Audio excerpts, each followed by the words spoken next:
দর্শক, আজকে আমি আপনাদের মাঝে তুলে ধরছি মনোমুগ্ধকর একটি দৃশ্য। দৃশ্যটি যদি ভালো লাগে লাইক শেয়ার কমেন্ট করবেন।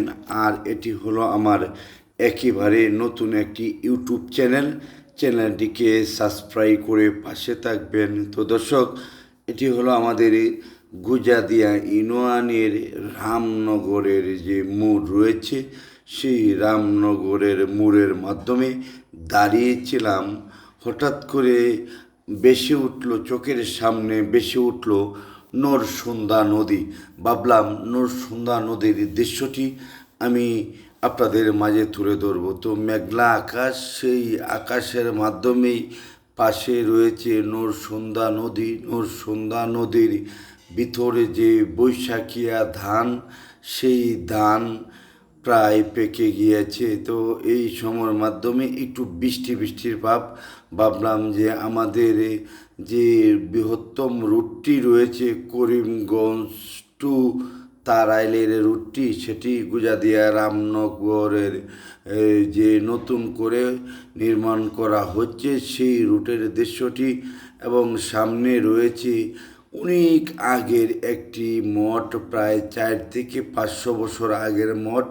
মঠের উপর রয়েছে বিশাল একটি বটগাছ, এবং রাস্তা দিয়ে অনেকে আসছে যাচ্ছে। তো এই মুহূর্তটা আমি তুলে ধরলাম আমাদের বন্ধুদের উদ্দেশ্য করে। তো বন্ধুরা, এটি একেবারে রামনগর মোড়, এবং রামনগর মোড় হয়েছে গুজাদিয়া ইউনিয়ন। পাশেই রয়েছে নরসুন্দা নদী, আর সেই নরসুন্দা নদীর ওপর রয়েছে যে বাঁশের সাঁকো কিংবা বাঁশের ব্রিজ।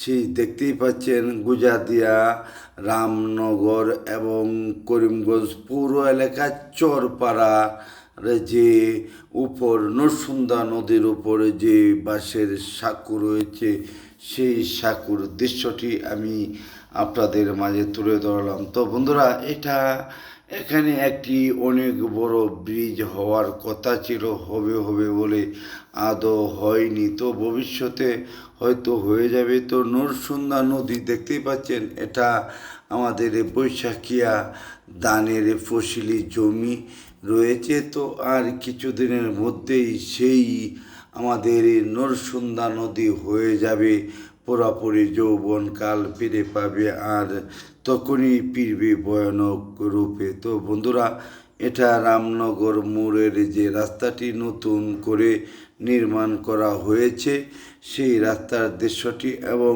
এই যে সামনে রয়ে গিয়েছে একটি মঠের উপর বিশাল বট গাছ।